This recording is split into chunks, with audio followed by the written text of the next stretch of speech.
ce qui s'est passé de plus beau en fait à Paris. À Paris, tout est possible. À l'AIMG, c'était une école de guérison. C'est qu'à un moment donné, Dieu a mis en lumière les enfants invisibles, c'est-à-dire ceux qui ont été perdus par des fausses couches ou des avortements. Et puis, suite à un appel, il y a presque toute la salle, c'est-à-dire plus de 350 personnes qui sont venues devant et qui vivaient des délivrances, qui pleuraient, qui vivaient des guérisons. Il y avait aussi des paroles de connaissance pour toutes les guérisons qui étaient liées à ce traumatisme-là. Et c'était magnifique et on sentait comme des vagues d'amour et des vagues de vie. Mais ce qui était intéressant, c'est que j'avais 2 sessions, donc une où j'introduisais un petit peu qui j'étais, j'ai donné mon témoignage, puis après une autre session. Et entre les 2 sessions, il y a une femme qui est venue me voir et puis qui m'a dit écoutez, je viens vers vous parce que j'ai une petite question à vous poser. Cette nuit, j'ai fait un rêve. J'ai vu un bébé qui était comme dans le ciel et il demandait son prénom. Il demandait son prénom. Et puis, je sais pas, c'était bizarre. Je me suis réveillée et je me suis demandé ce que c'était. Et puis, moi, je lui ai dit mais est-ce que vous pensez que peut-être ce bébé, c'est un de vos bébés? Et puis là, elle s'est effondrée en disant bah oui, j'ai vécu 2 avortements. Et certainement, c'est mon bébé. Donc je lui dis, vous inquiétez pas, à la 2e session, on va avoir un temps particulier pour ça. Donc ça, c'est super puissant, imaginez. Comment Dieu, il prépare le terrain. Enfin, ça, c'est des petits... je voulais demander à Estelle, mais elle est plus là non plus, de partager en fait ce qui s'est passé. C'était dans cette salle. Découvre ta destinée pendant l'événement gospel. Donc l'événement gospel pour les femmes, c'est vraiment pour les femmes pas encore croyantes, où on aimerait leur donner une atmosphère de vie, où on partage l'espérance à travers aussi toutes les problématiques que peuvent vivre une femme.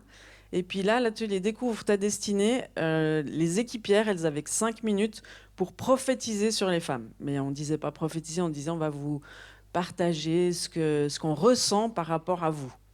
Et puis, il y a des... Alors, c'était impressionnant parce qu'il y avait une queue pas possible jusque-là.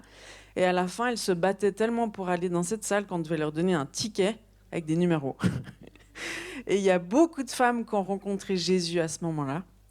Et il y a même des chrétiennes qui ont eu la révélation de plus de Jésus, donc qui se sont fait baptiser suite à cet événement. Vous me suivez? Bon, ça, c'est juste des petits témoignages, mais il y en a tellement plus. Donc j'aimerais qu'on puisse lire ensemble dans Marc 16 au verset 14. Si vous avez votre Bible, je vous le lis. Marc 16, verset 14. Enfin, il apparut aux 11 pendant qu'ils étaient à table, et il leur reprocha leur incrédulité et la dureté de leur cœur, parce qu'ils n'avaient pas cru ceux qu'il avait vus ressusciter. Donc c'est Jésus qui parle aux apôtres. Puis il leur dit, allez par tout le monde et prêchez la bonne nouvelle à toute la création. Celui qui croira et qui sera baptisé sera sauvé, mais celui qui ne croira pas sera condamné. Voici les miracles qui accompagneront ceux qui auront cru. En mon nom, ils chasseront les démons, ils parleront de nouvelles langues, ils saisiront des serpents, s'ils boivent quelques breuvages mortels, il ne leur fera point de mal. Ils imposeront les mains aux malades et les malades seront guéris. Le Seigneur, après leur avoir parlé, fut enlevé au ciel, et il s'assit à la droite de Dieu. Et ils s'en allèrent prêcher partout. Le Seigneur travaillait avec eux et confirmait la parole par les miracles qui l'accompagnaient. Imaginez l'importance de ce que Jésus dit juste avant qu'il soit enlevé au ciel, de ce qu'il dit aux apôtres. C'est le plus important qui existe au monde. Et donc, il les décrit, il les encourage en disant, ben voilà le signe qui va montrer que vous m'appartenez. Premièrement, ils chasseront les démons. Alors, chasser les démons, c'est plus trop à l'heure actuelle. Moi, en psychologie, j'avais commencé par lire l'histoire des maladies mentales. On voyait qu'au début, les démons existaient et qu'à la fin, ils n'existent plus. Ils ont disparu avec l'histoire. Disparu. Jésus, il a chassé plein de démons, puis aujourd'hui, il n'y en a plus. Est-ce qu'il les a tous chassés? Ou est-ce qu'on ne les reconnaît plus? Ou est-ce qu'on pense que l'ennemi n'existe plus et puis que sa horde d'anges déchus n'existe plus? Enfin bref, Pourtant, c'est un des premiers commandements. Et puis ce qui est intéressant, c'est que quand j'étais à Paris, avec Carlos Payan et toute son équipe de catholiques, des évêques, des bonnes sœurs, une fantastique que j'ai rencontrée qui prêchait la même journée que moi, qui était belge de Côte d'Ivoire. Elle avait la pêche, les amis. Et donc, qu'est-ce que j'étais en train de vous dire ? Il n'y a plus de démons. Oui, donc Carlos Payan nous a dit que les responsables catholiques de France se sont réunis pour se mettre en accord sur le fait qu'il fallait revenir à la simplicité de l'évangile qui était de chasser les démons et de guérir les malades. Les catholiques, toutes les autorités catholiques de France se sont mis d'accord pour ça. Et d'ailleurs, ils m'ont offert un livre qui venait d'être édité qui s'appelait « Chasser les démons ». J'étais là, yes, il se réveille là. C'est bon, hein. Donc moi qui ai fait des études de psychologie, je vous dis que les esprits mauvais existent bien et qu'il ne faut pas les caresser dans le sens du poil, il faut les chasser. Et il faut les reconnaître et tout ça, tout ça. Donc ce qui était intéressant, c'est que Dieu m'a conduit dans des études de psychologie que je ne voulais pas faire parce que pour lui plaire, je pensais qu'il fallait faire théologie. Et qu'en parallèle, il me faisait suivre tous les cours de délivrance possibles et imaginables, alors que dans ma propre église, on n'était pas du tout pour la délivrance. C'est bizarre. Il dit bizarre. Mais ça, c'est l'école de Dieu. Vous savez que l'école de Dieu, ce n'est pas l'école biblique, où vous allez être peut-être. L'école de Dieu, c'est l'école de la vie. Et ça peut passer par toutes sortes de processus bizarres et qui ne sembleraient pas correspondre. Donc, je vous encourage. Il y a plus, en fait. Ce qu'il faut se dire aujourd'hui, c'est qu'il y a plus. Alors, est-ce que tu as soif de plus ? Qu'est-ce qui te passionne dans la vie ? C'est une question. Alors, moi, j'ai fait une étude pour vous simplifier le travail, de comment chasser les démons simplement. C'est dans le chapitre La délivrance, mode d'emploi. Parce que je pensais qu'il n'y avait pas un mode d'emploi assez clair. Je l'ai fait suite à toutes mes lectures sur la délivrance et toute mon expérience. Donc vous pouvez en profiter de ce mode d'emploi sur la délivrance, comme ça vous saurez comment faire au quotidien. Déjà pour vous-même, pour vos enfants, pour ceux qui vous entourent, puis après ça va s'élargir, mais c'est quelque chose de simple, et puis aussi à concevoir dans un contexte. C'est pour ça que ce n'est pas le seul aspect de ce livre. Donc il y a aussi un autre livre qui m'a beaucoup interpellée ces temps, en préparant le séminaire sur le pardon, une puissance de guérison. Eh ben, j'ai retrouvé ce livre que Chantal m'avait prêté. Est-ce que Chantal est là ? Non. Ils sont où aujourd'hui, tous ces gens ? Mais Chantal, elle a eu la gentillesse de me donner ce livre, et puis elle en a vendu plein la semaine dernière. Et puis j'aime trop ce David Terry, parce qu'il a une façon d'aborder la guérison qui est multifacette. C'est-à-dire il explique qu'on est bien esprit, âme et corps, et que les maladies peuvent avoir toutes sortes de causes, notamment émotionnelles, spirituelles, physiques, enfin toutes sortes de causes. Et c'est important, plutôt que de prier une fois pour une personne, puis on voit qu'il n'y a pas de guérison, puis on se dit ah, bah, peut-être que Dieu ne veut pas guérir cette personne.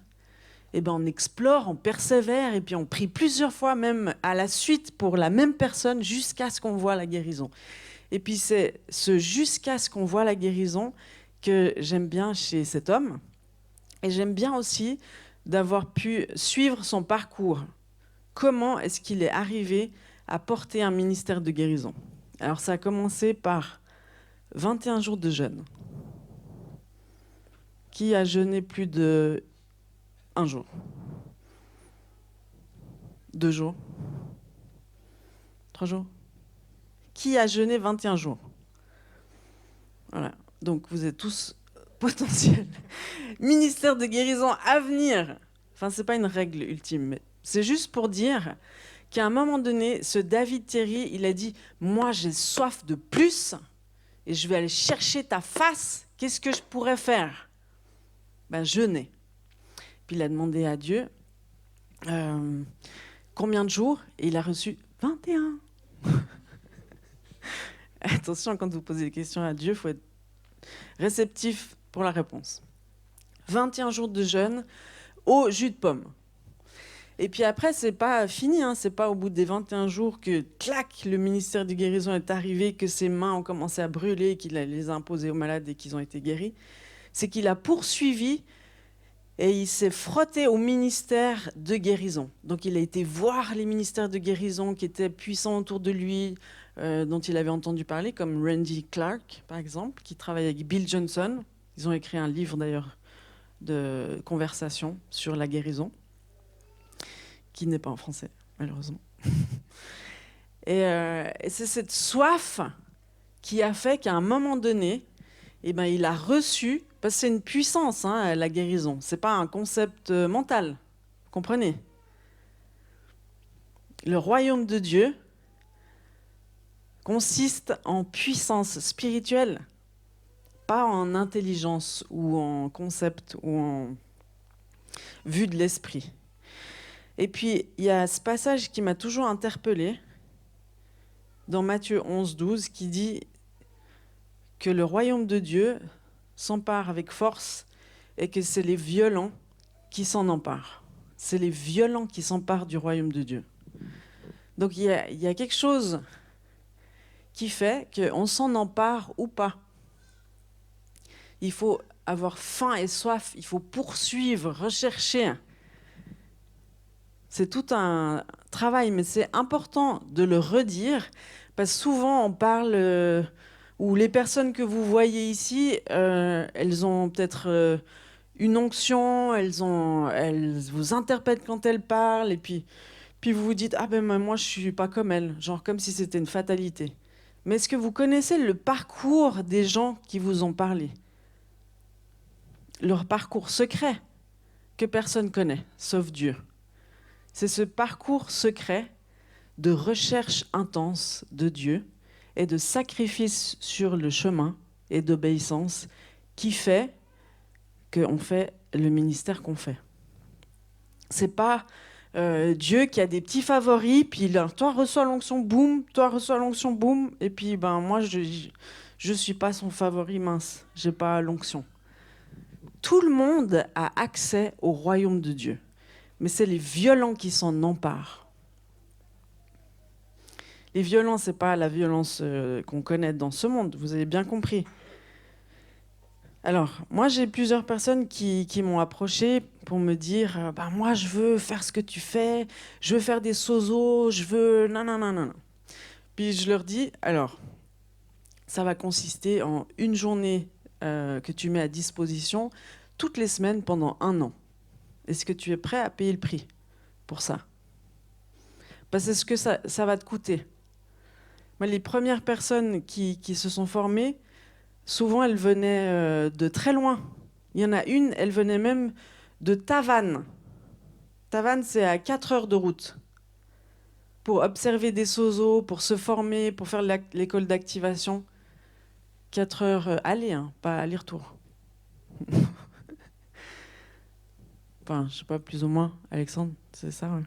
Beaucoup d'heures de route. Donc ça veut dire beaucoup de temps investi et beaucoup d'argent investi. Il y en a ceux qui viennent de Genève très régulièrement ici, ils payent cher le péage. Donc ça veut dire que on est prêt à payer le sacrifice, mais c'est comme dans les paraboles, vous savez, des champs là. Celui qui vend tout ce qu'il a pour acheter un champ où il sait qu'il y a un trésor dans le champ. Mais il faut reconnaître le trésor. Si tu reconnais le trésor qu'il y a dans le royaume de Dieu, tu vas tout donner pour l'obtenir. Mais je vous assure qu'il n'y en a pas beaucoup qui reconnaissent le trésor.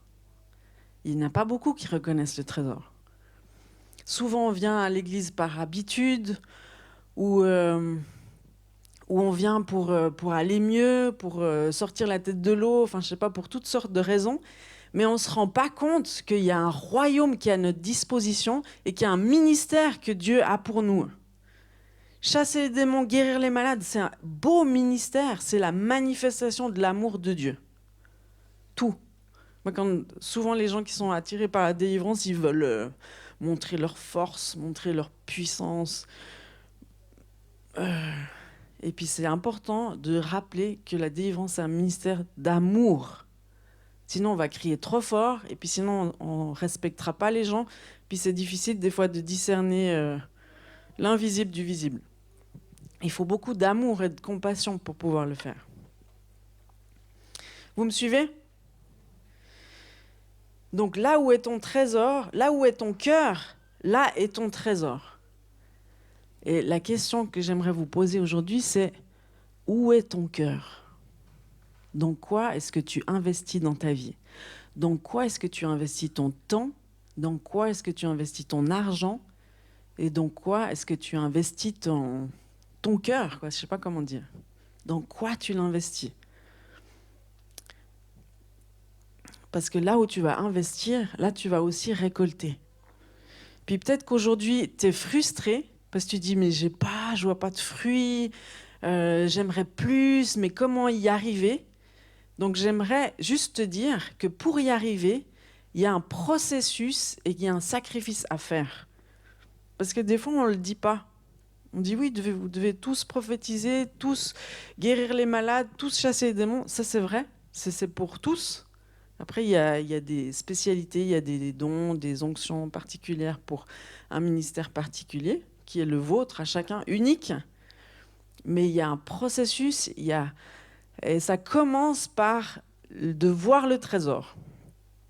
Si tu ne vois pas le trésor qui est le royaume de Dieu, tu ne vas pas investir, tout vendre pour acheter le terrain. Donc ça commence par ça. Donc tous ceux, en tout cas j'aimerais vous dire, parce que souvent les gens ils viennent de loin ici faire des sozos, ils viennent de Paris, ils viennent de Nice, ils viennent du Sud, ils viennent de Belgique, ils viennent de partout pour venir ici. Et puis les gens qui sont dans cette église-là, même des fois ils ne savent même pas qu'il y a ça de disponible. Et je me dis, mais c'est vraiment, il y a des gens qui sont là. Moi, je veux tout faire pour me former sozo comme Clara. Elle a déménagé avec ses 2 enfants. Elle vient dans un appartement qu'elle n'a pas encore reçu, mais bientôt reçu, par la foi, parce qu'elle sait que Dieu veut qu'elle se forme là-dedans. Et elle a reconnu le trésor que c'était. Imaginez, tout quitter pour venir. Elle a vu le trésor. Elle va récolter assurément. Moi, je sais que tous les gens qui viennent de loin faire des sozos, ils reçoivent le POC. Et puis, effectivement, il n'y a pas que Clara qui a déménagé ici. Il y a Jess et Stéphane. Elle me fait des signes. C'est important, en fait, parce que ta soif et le désir de ton cœur, ça va déterminer ce que tu vas recevoir. Alors après, il y a des freins, des mensonges et tout ça, hein, on est d'accord. Mais si je prends par exemple les événements de Watchman, comme on a vécu en août. Alors il y a quelque chose de particulier, et cette année, ça m'a vraiment sauté aux yeux. C'est que, en fait, à peine on commence la louange, le ciel s'ouvre, mais de manière... ici aussi, hein, je trouve que le ciel il s'ouvre vite. Merci Nathanaël et Etam et toute l'équipe. Vous faites un ministère magnifique.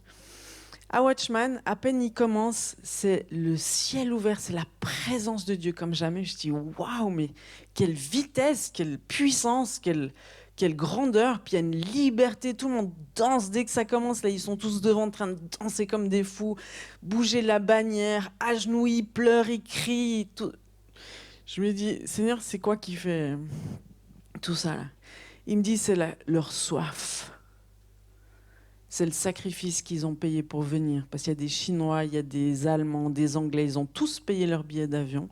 Ils ont tous pris du temps sur leur vie, du temps de vacances ou de temps en famille ou de temps de travail. Et ils viennent tous pour la présence de Dieu. Pas pour un orateur, vu qu'il n'y en a pas. Pas pour une conférence, pour un sujet particulier. Non, ils viennent pour la présence de Dieu. Donc là, on a vraiment le contexte idéal pour que Dieu arrive rapidement. Donc vous comprenez que c'est la soif de votre cœur et c'est l'honneur que vous faites à sa présence qui libère sa puissance. Donc ton ministère, il est là, il est à ta portée, il est simple, il est puissant, mais il n'est pas facile à obtenir. Ça, c'est la grande différence aussi. On pense que c'est simple, c'est puissant. Ok, pourquoi tu ne l'as pas là maintenant? Qu'est-ce qui t'a empêché jusqu'à présent à accéder à ces choses-là? C'est simple, c'est comme l'obéissance. Hein. C'est simple, mais est-ce que c'est facile? Non. Des fois, c'est hyper difficile, mais c'est simple. Et puis des fois, on aimerait compliquer les choses pour le rendre plus accessible, mais du coup, il devient totalement inaccessible. On est dans une génération où tout semble à notre portée. On veut savoir ce qui va nous arriver, on va avoir une voyante. En plus, on n'a pas vraiment besoin de la chercher, vu qu'il y a tous les... que ce soit sur Internet, dans les journaux, c'est à portée d'un clic, hyper accessible.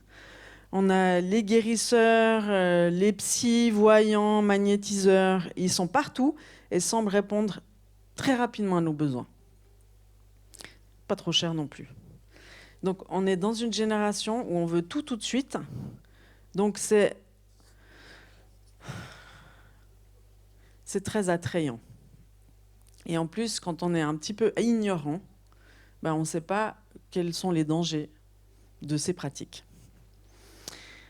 Et puis du coup, on va, comme au McDo, c'est du fast food, du fast healing.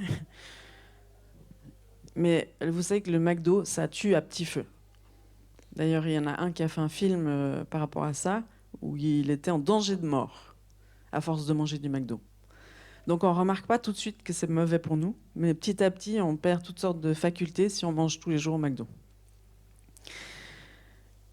Donc, je vous lis un petit passage dans Deutéronome 18, 9, parce qu'on ne lit pas souvent le livre des Deutéronomes. Qui c'est qui a déjà lu le livre des Deutéronomes? Oui, Alexandre. Oui. Deutéronome 18, verset 9. « Lorsque tu seras entré dans le pays que l'Éternel ton Dieu te donne, tu n'apprendras point à imiter les abominations de ces nations-là. Qu'on ne trouve chez toi personne qui fasse passer son fils ou sa fille par le feu. » C'était des sacrifices. On sacrifiait ses enfants à des faux dieux. Personne qui exerce le métier de devin, d'astrologue, d'augure, de magicien, d'enchanteur. Personne qui consulte ceux qui évoquent les esprits ou disent la bonne aventure. Personne qui interroge les morts. Je sais pas, souvent, les chrétiens, ils n'ont jamais lu ce passage-là, où ils ne savent pas les conséquences que ça peut avoir. Mais c'était très clair. Vous savez, Dieu, il connaît. Il a dit à son peuple, vous n'allez pas vous marier avec les femmes de ces peuples étrangers, parce qu'il sait comment il a créé la femme pour être une aide pour son mari. Mais si la femme, elle n'est pas en Dieu, mais elle adore des idoles, Dieu, il sait que ces femmes-là, elles vont corrompre les Israélites et qu'ils vont à leur tour adorer des idoles. Et après, ils vont se souiller avec eux. C'est ce qu'on lit un peu plus loin, dans Lévitique 19, 31. « Ne vous tournez point vers ceux qui évoquent les esprits, ni vers les devins. Ne les recherchez point, de peur de vous souiller avec eux. Je suis l'Éternel, votre Dieu. »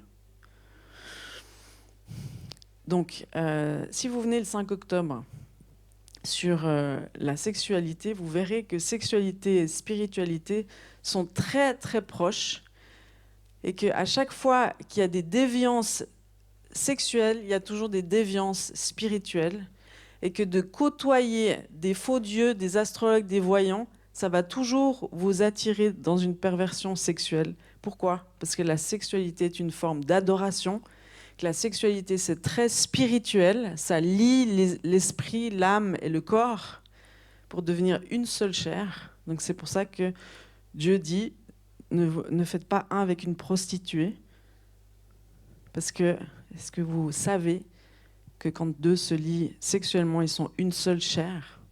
Et puis souvent, quand Dieu il parle des idoles, il parle de prostitution. Vous avez remarqué ?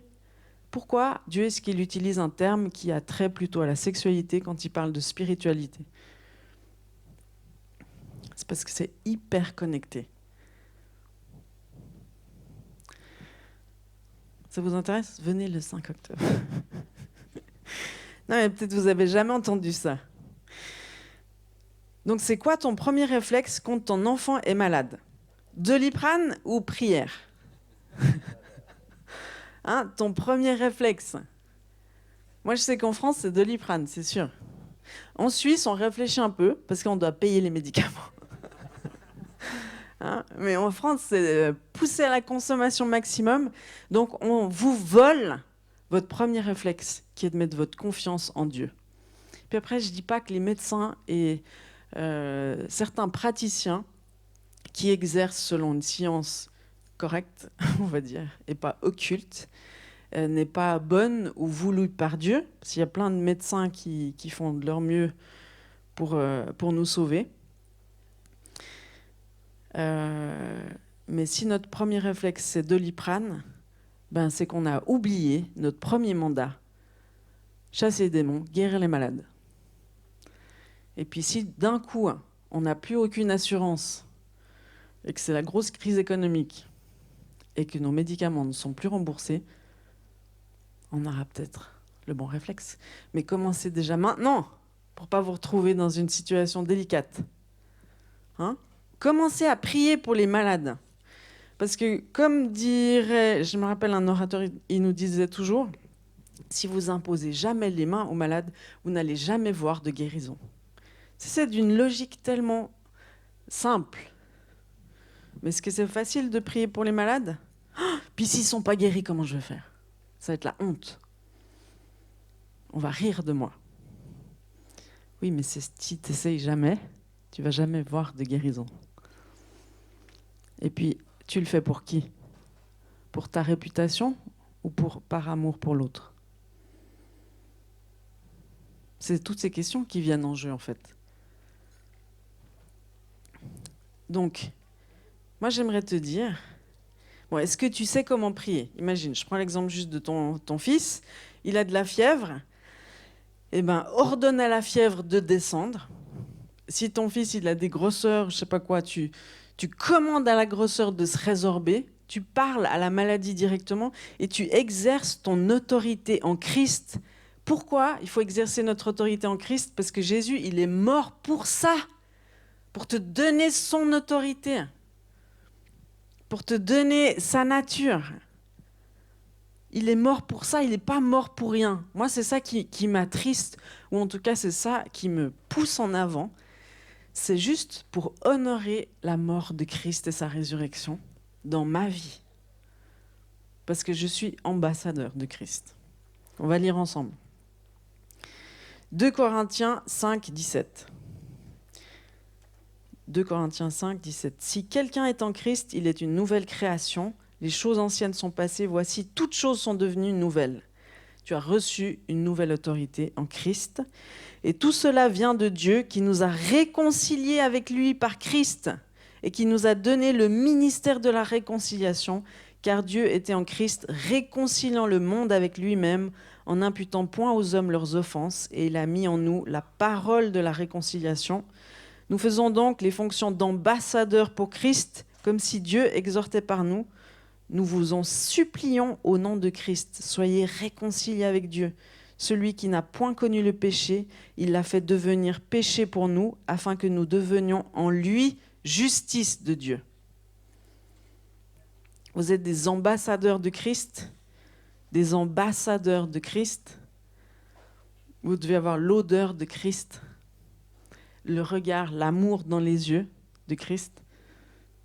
C'est ce que je leur disais à Paris, là, à tous ces catholiques. Je leur ai dit, il y a des catholiques dans la salle? Carlos, il m'a dit, non, il ne faut jamais dire ça. Mais ils étaient tous catholiques. Enfin bref, je leur disais que c'était ma première communion, que j'avais été touchée par Jésus et que c'était l'amour qu'il y avait dans les yeux du prêtre qui m'avait touchée. Et que ce n'était pas l'habit religieux, que ce n'était pas l'endroit religieux, mais c'était l'amour dans les yeux.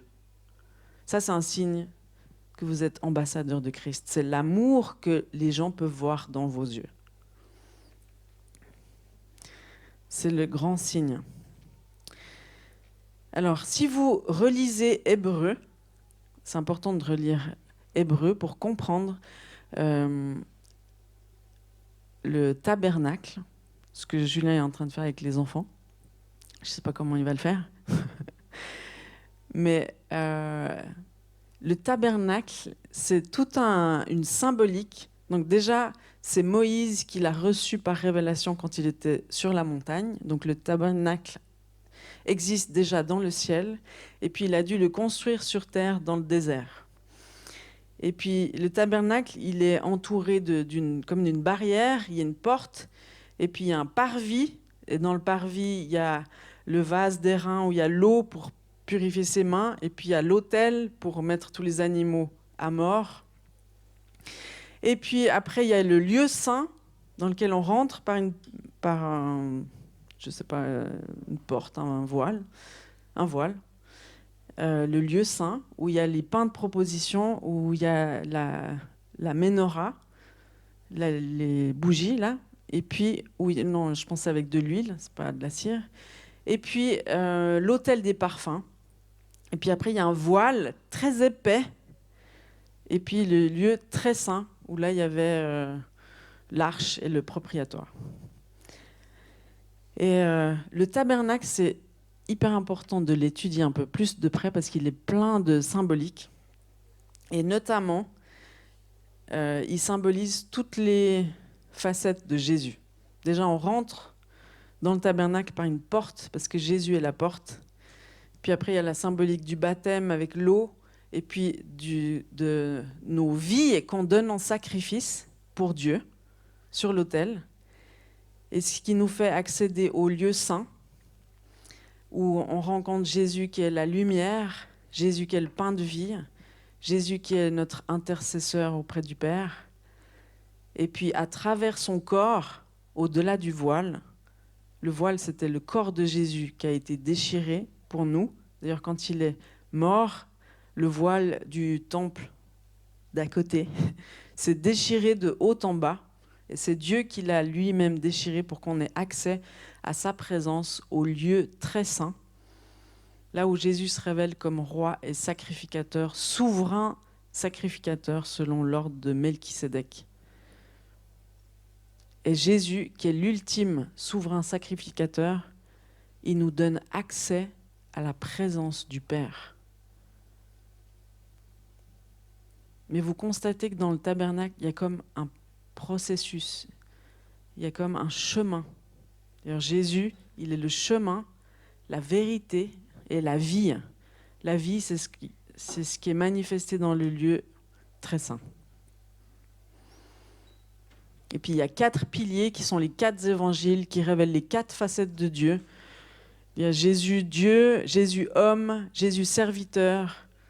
Et puis il y a Jésus, c'est quoi le dernier ? Fils de Dieu, fils de l'homme, serviteur et roi. Et puis il y a aussi les 4 facettes, le lion, le bœuf, l'homme et l'aigle. Enfin, il y a plein de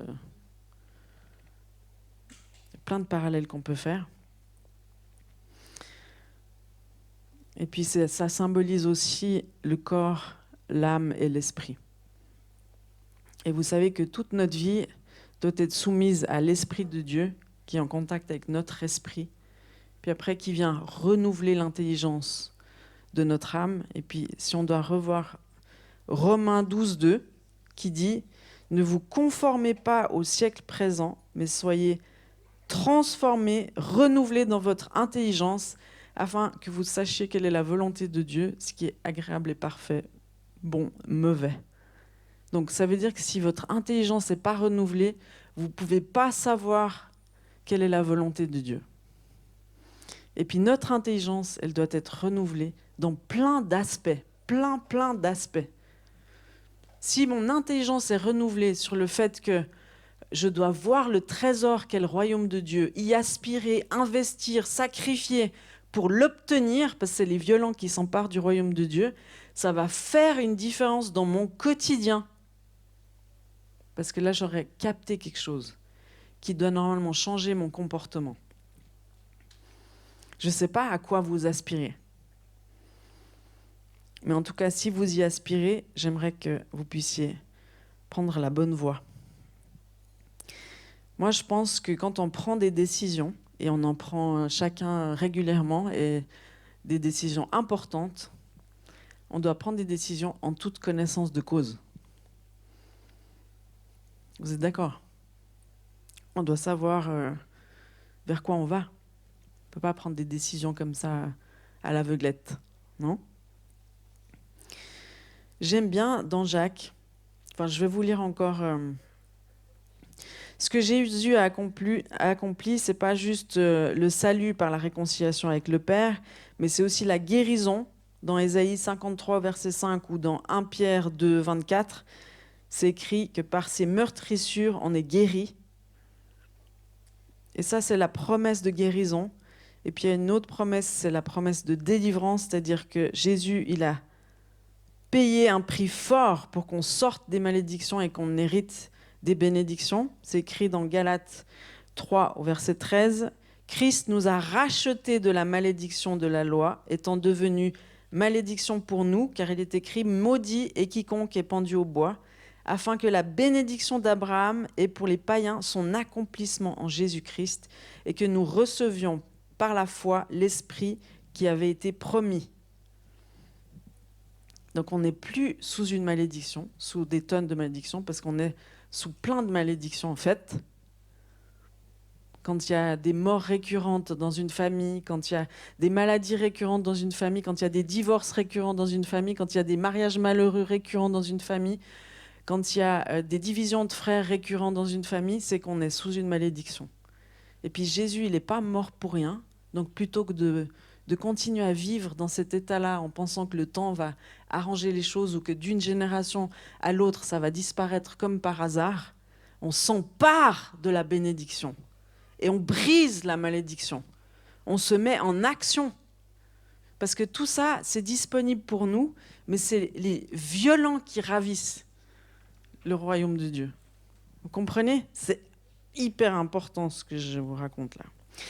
Dans Jacques 1, 27, c'est écrit « La religion pure et sans tache devant Dieu notre Père consiste à visiter les orphelins et les veuves dans leurs afflictions. » Donc ça, on a tous bien retenu. Et à se préserver des souillures du monde. Ça, on n'y fait pas trop attention. On dit, c'est quoi les souillures du monde? C'est ce que vous regardez, c'est ce que vous écoutez, c'est ce qui occupe tout votre temps. C'est ça? Donc, de quoi est-ce que vous vous nourrissez? Qu'est-ce que vous laissez venir dans vos oreilles, à travers vos yeux? Qu'est-ce qui occupe votre esprit? Parce que c'est ça, en fait. Si vous êtes en train de regarder des séries sur Netflix, vous allez être addict en 2 secondes et demie, c'est sûr. Même moi, si je commence à regarder, je deviens addict. Donc, c'est pas toi ou moi, c'est tout le monde. Donc, si je me soumets à ça, je me fais voler mon temps, mon imaginaire. Ça, c'est important. C'est Éric Péchin qui m'expliquait ça. Il disait, si tu es une personne super prophétique, tu dois être encore plus vigilant sur tout ce que tu regardes et tout ce que tu entends, parce que ça va venir souiller ton imaginaire que Dieu utilise quand tu prophétises. Tu dois être mis à part. Les souillures du monde, ce n'est pas une mince affaire. Hein. On est appelé à se mettre à part. On ne peut pas avoir un ministère super puissant puis vivre comme les gens qu'on côtoie autour de nous. Ce n'est pas possible. Il y a une mise à part qui est indispensable. C'est la religion pure et sans tache. Ce n'est pas de venir à l'église qui va faire la différence. C'est votre mise à part, vos sacrifices. Quand vous dites non, ce film-là, c'est pas pour moi. Si je prends juste Harry Potter, la dernière fois que j'en ai parlé, enfin bon, bref, je ne dirai pas. Mais pourquoi est-ce que vous pensez que c'est le livre le plus lu par tous les ados qui détestent lire, par les enfants? Pourquoi est-ce que vous pensez qu'il y a une attraction, on pourrait dire, surnaturelle au livre, mais aussi au film? Ah, mon enfant, il a du mal à lire. Eh bien alors, on va lui faire lire Harry Potter, tu verras, ça marche. Mais est-ce que parce que ça marche, c'est bon? Parce qu'il y a une puissance spirituelle telle, C'est comme ceux qui achètent, tout le monde achète le CD de Intel, parce que les artistes, les chanteurs et tout ça, ils font aussi des pactes et des alliances avec des trucs hyper pourris pour avoir beaucoup de succès et vendre beaucoup de musique. Donc vous pensez qu'il se passe quoi? L'ennemi impacte la musique, ou en tout cas vient habiter cette musique pour séduire tout le monde et qu'on achète tous le CD, puis qu'on trouve tous ça fantastique. Mais on est sous une puissance spirituelle hyper réelle. La musique, c'est une puissance spirituelle hyper réelle. Les films, c'est un moyen d'infestation démoniaque hyper réel et très efficace. Donc, mais c'est pas facile de dire t'as vu ce film? Non. Ah, genre le ringard, il a même pas vu ce film.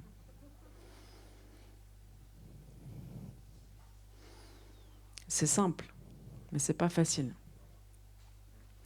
Et puis Harry Potter, d'ailleurs, tu veux nous dire le truc, Stéphane, que tu nous as dit au micro? Juste pour vous illustrer un peu le propos. Hein.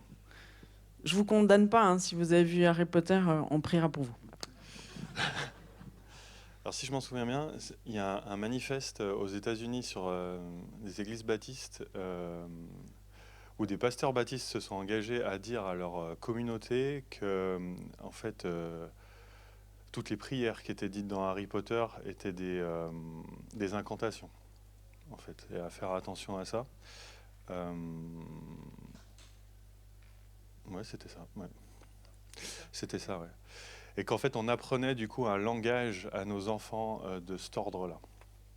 Donc, ils mettaient en garde vraiment l'Église aux États-Unis contre tout ce vocabulaire, toute cette rhétorique, et qui est facile en fait à mémoriser. Merci Stéphane. Donc juste pour dire que les prières et les incantations dans le film sont vraies, authentiques et démoniaques. Vous comprenez? Donc quand vous vous exposez à ce film, d'ailleurs si vous voyez, il y en a 7 je crois en tout, le premier il est assez soft, puis ça va de pire en pire. Et donc on vient avec nos enfants parce qu'on a vu le 1, après on va le voir le 2. Et puis du coup il y a toute la famille qui est prise dans des choses qu'on pense qui n'existent pas. Vous comprenez? Donc c'est ça, en fait, la religion pure et sans tache, c'est se préserver des souillures du monde.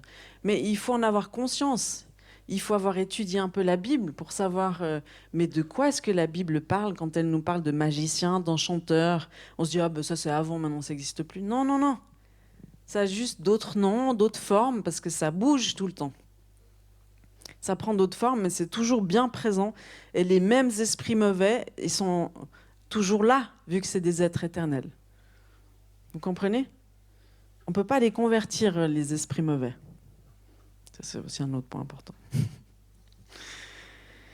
Donc, j'en viens à la simplicité de l'Évangile, dans 2 Corinthiens 11, au verset 2 à 3, « Car je suis jaloux de vous, d'une jalousie de Dieu. » C'est Paul qui parle. « Parce que je vous ai fiancé à un seul époux, pour vous présenter à Christ comme une vierge pure.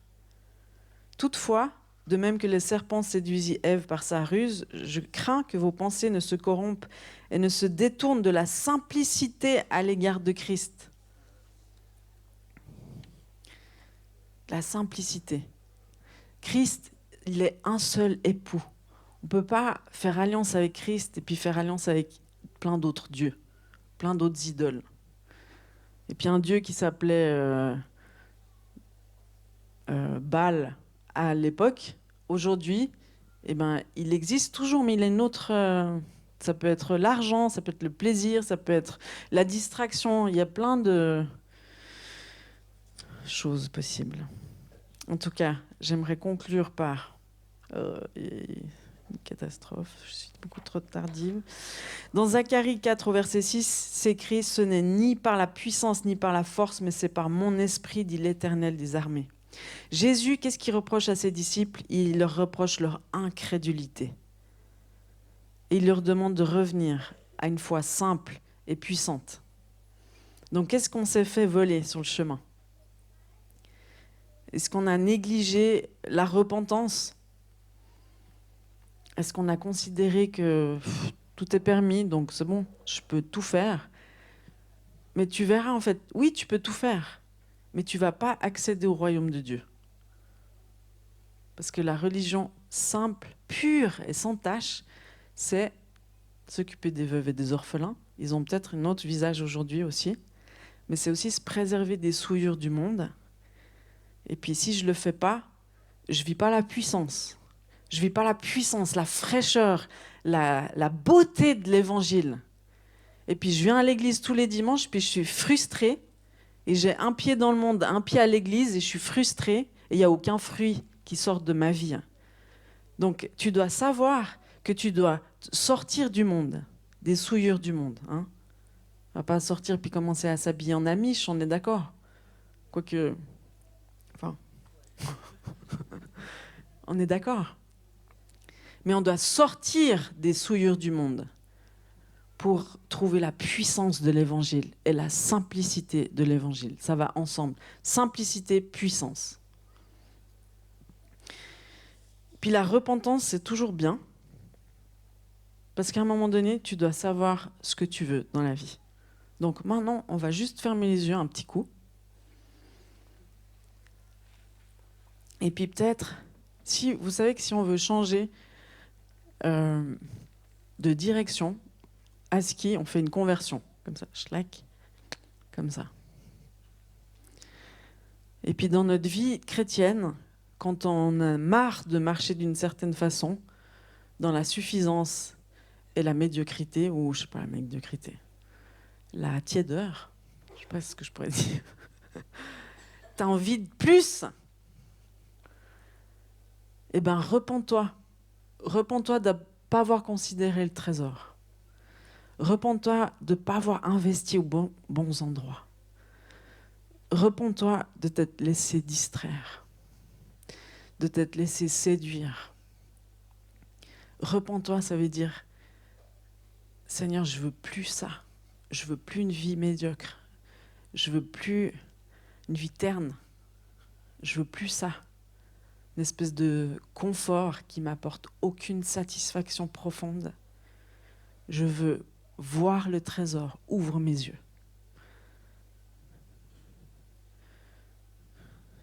Je veux retrouver la simplicité de l'évangile. Je veux prendre du temps, investir du temps à lire, à étudier, aller dans les conférences, même si elles sont loin, pour recevoir une portion de toi. Je veux aller me frotter à certains ministères pour pouvoir comprendre, saisir ce qu'ils ont. Donc là, tu es juste face à Dieu. Et puis c'est ton désir intérieur qui est face à lui. Qu'est-ce que tu veux dans la vie? Qu'est-ce que tu veux? À quoi est-ce que ton cœur aspire?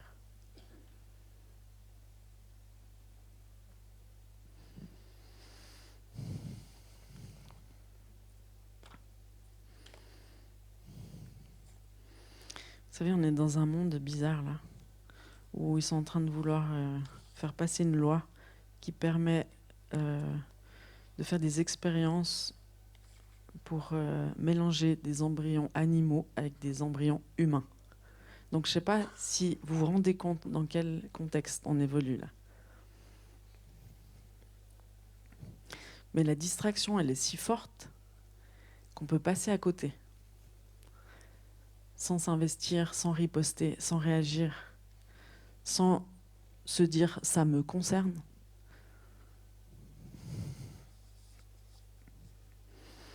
On entre, je vais vous partager quelques paroles d'amour de Dieu, qui Dieu interpelle. On entre dans une nouvelle saison. Vous savez, on est le 22 septembre. Là, déjà, de fait, on entre dans l'automne. Mais on entre dans une nouvelle saison. Et ceux qui en ont conscience, tu as conscience qu'on rentre dans une nouvelle saison, mais tu te sens comme dans une prison. Tu sens qu'il y a une prison autour de toi, puis tu es coincé parce que tu veux rentrer dans cette nouvelle saison, mais tu te sens en prison. ben, viens devant, parce que le Saint-Esprit, il va te montrer ce qui bloque. Donc, au fur et à mesure que je parle, vous pouvez venir devant, puis il y a ceux qui peuvent prier, ils vont prier pour vous.